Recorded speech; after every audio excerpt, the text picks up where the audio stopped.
오늘 우리에게 주시는 하나님의 말씀은 시편 46편 1절부터 11절 말씀입니다. 하나님은 우리의 피난처시요 힘이시니 환난 중에 만날 큰 도움이시라. 그러므로 땅이 변하든지 산이 흔들려 바다 가운데에 빠지든지 바닷물이 솟아나고 뛰놀든지 그것이 넘침으로 산이 흔들릴지라도 우리는 두려워하지 아니하리로다.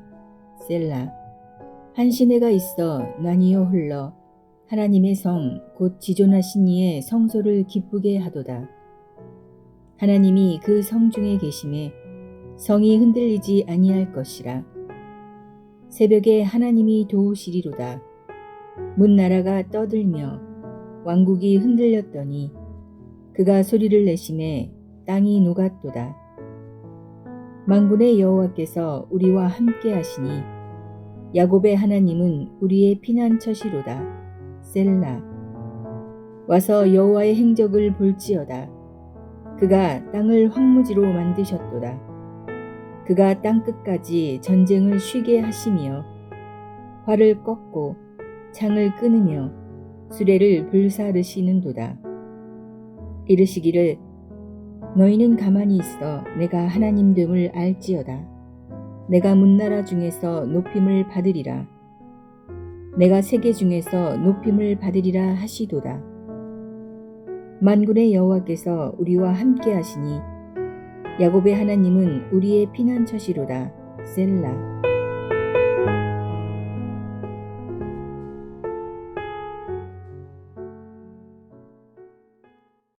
시편 46편은 성전에 임하시는 하나님과 그분의 임재로 성전을 중심으로 하는 시온의 백성이 누리게 되는 평안을 기술하고 있습니다. 이 시의 가르침은 두 가지로 나누어서 볼 수 있는데, 첫 번째는 하나님의 피난처 되심은 우리가 삶에서 경험하는 실제 사건이 돼야 한다는 것이고, 그리고 두 번째로는 그 안에서 참된 평안에 대해서 말씀하고 있습니다. 46편은 각 연마다 반복적으로 하나님을 피난처다라고 고백을 합니다.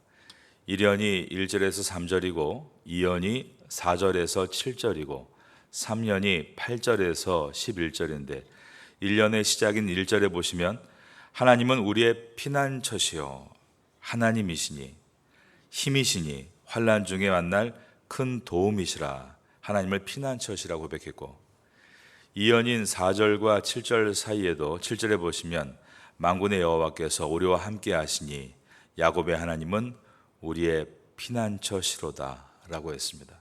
그리고 3년인 8절과 11절 중에 마지막 11절에서도 만군의 여호와께서 우리와 함께 하시니 야곱의 하나님은 우리의 피난처시로다 라고 했습니다. 이렇게 시편 말씀을 지어서 찬양하고 있는 이 공동체는 계속해서 하나님을 나의 피난처시로다 라고 고백을 합니다. 그 이유는 그들이 정말로 피난처가 되시는 하나님을 실제로 경험했기 때문이었습니다. 히스기야 왕 때였습니다. 아수르의 사네립의 침공을 막아낸 것이 대표적인 예라고 할 수 있습니다. 하나님이 우리의 피난처가 되심은 어떤 머리에 있는 관념이 아닙니다. 삶의 구체적인 현장에서 우리가 경험하고 있는 일들입니다.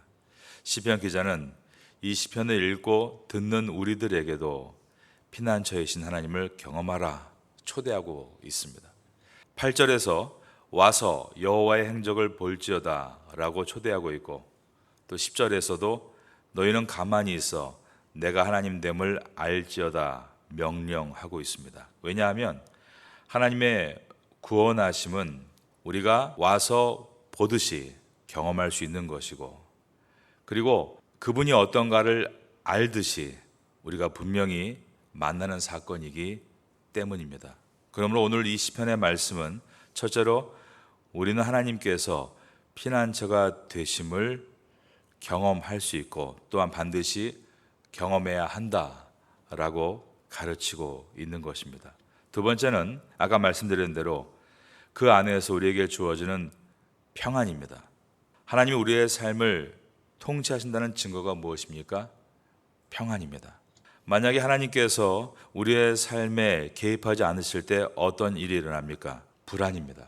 여러분, 오늘 이 아침 가운데 다시 한번 주님의 그 통치 속에 들어가셔서 참된 평안을 얻게 되시기를 예수님의 이름으로 축원합니다. 46장 3절에 보면 바닷물이 솟아나고 뛰놀든지 그것이 넘침으로 산이 흔들릴지라도, 그 다음 보니까 두려워하지 아니하리로다 라고 되어 있습니다. 하나님의 임재가 있는 공동체, 즉 가정과 교회와 사회 속에는 두려움은 사라지고 평안이 임하는 것입니다. 하나님께서 우리를 통치하실 때 그 결과가 분명합니다. 그것은 바로 평안이다, 샬롬입니다. 그러므로 예수님께서도 말씀하셨습니다. 평안을 너희에게 끼치노니 곧 나의 평안을 너희에게 주노라.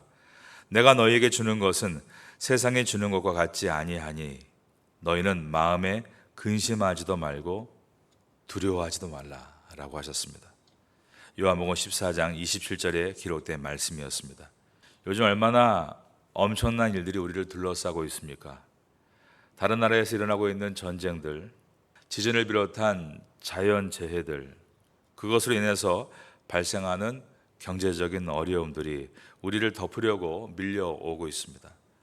이런 상황을 뉴스를 통해서 접하고 앉아 있으면 우리의 미래가 어떻게 될까? 앞이 막막해지는 것입니다.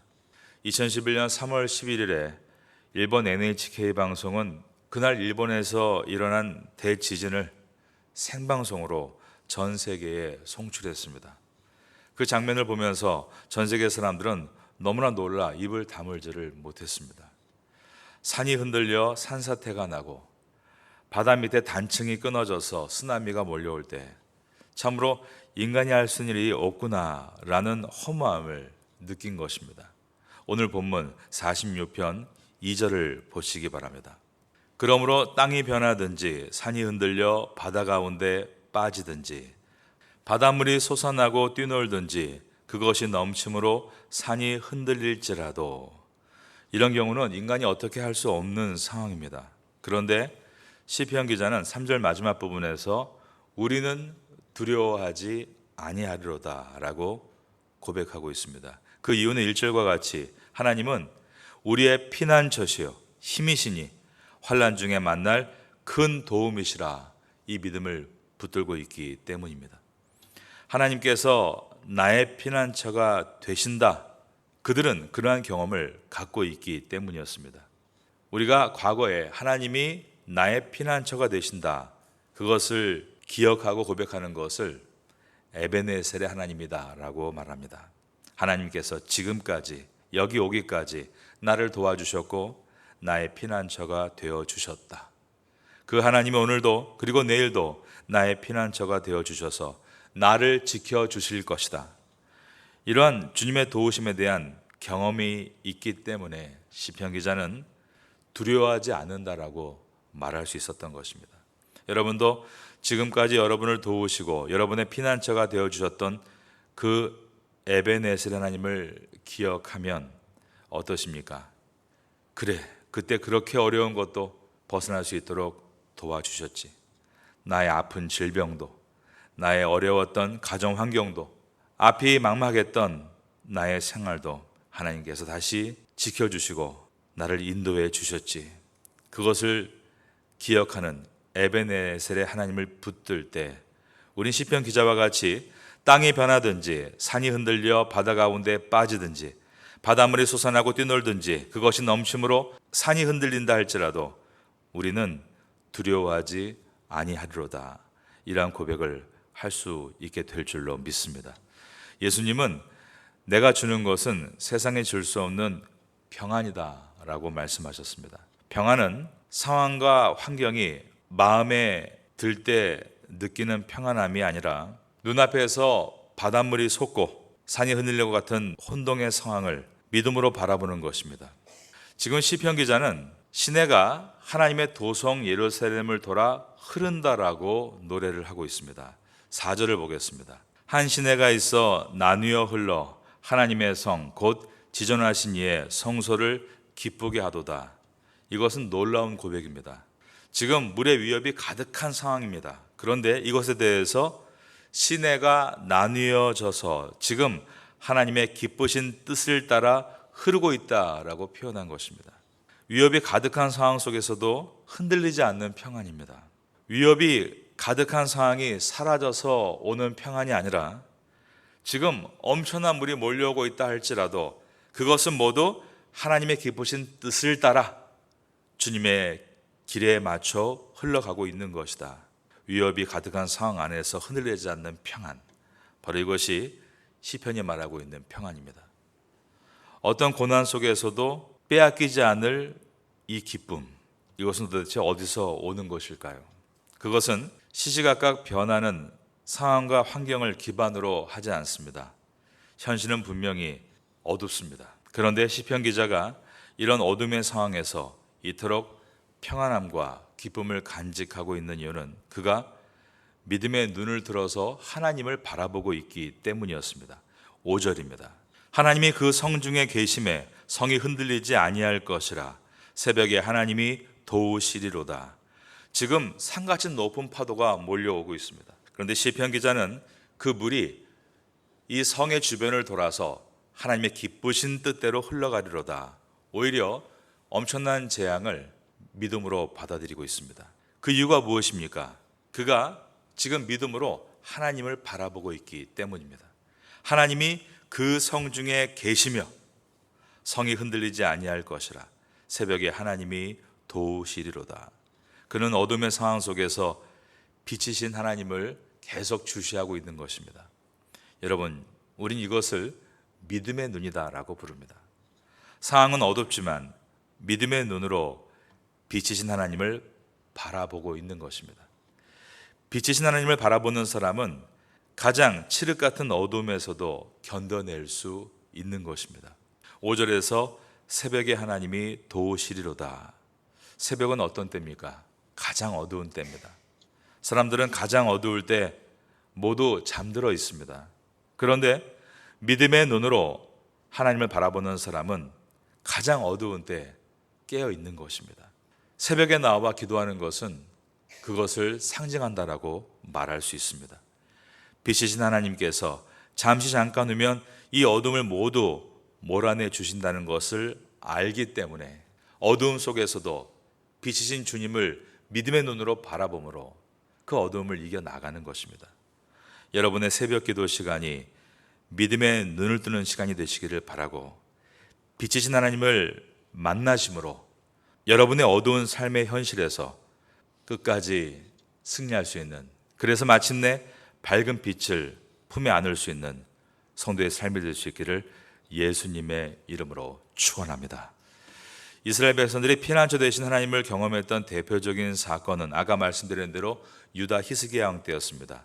아수르의 사네립 왕이 침공할 때 막아낸 일입니다. 그때의 역사를 보면 아수르의 사네립 왕은 자신의 힘으로 이스라엘을 정복했다 기고만장했습니다. 그는 하나님을 욕할 정도로 교만은 극에 달해 있었습니다. 그러나 열왕기하 19장에 보면 하나님의 천사가 하룻밤에 아수르 군사 18만 5천 명을 쳐서 그 전쟁을 끝내십니다. 8절과 9절을 보겠습니다. 와서 여호와의 행적을 볼지어다. 그가 땅을 황무지로 만드셨도다. 그가 그 땅끝까지 전쟁을 쉬게 하시며 활을 꺾고 창을 끊으며 수레를 불사르시는도다. 인류 역사상 전쟁이 없었던 시기는 한 번도 없습니다. 전쟁은 모든 것을 쓸어가 버리고 우리의 생명까지 빼앗아 갑니다. 그래서 사람들은 전쟁을 두려워하고 평화로운 시기에도 늘 마음의 평화를 누리지 못하는 것은 또다시 전쟁이 일어날까 하는 두려움 때문입니다. 우리는 엄청난 무기가 잘 훈련된 군대가 전쟁을 끝낼 것이라고 생각하지만 인류 역사를 보면 전쟁을 끝내게 하시는 분은 세상의 그 어떤 무력도 상대할 수 없는 능력과 지혜이신 만군의 여호와께서 개입하실 때만이 전쟁은 끝날 수 있습니다. 그러므로 성도의 승리는 인간의 방법이나 계획이 아닌 하나님의 통치 안에 있어야 함을 오늘 본문이 보여주고 있는 것입니다. 우리가 각자의 자리에서 하나님의 통치 원리를 따라서 하나님의 사람으로 바르게 생활하고 있고 온전한 믿음을 붙들고 산다. 즉 사랑하고 섬기며 복음을 전하며 생명을 구원하는 삶에 동참하고 있다면 바로 그것이 하나님의 통치 안에 사는 것이고, 그때 하나님은 어떠한 전쟁도 우리 안에서 소멸하게 하시고 육체적인 전쟁이나 영적인 전쟁이나 모든 관계에서도 다시 회복되게 하시고 하나님의 은혜 가운데 인도해 가실 것을 믿습니다.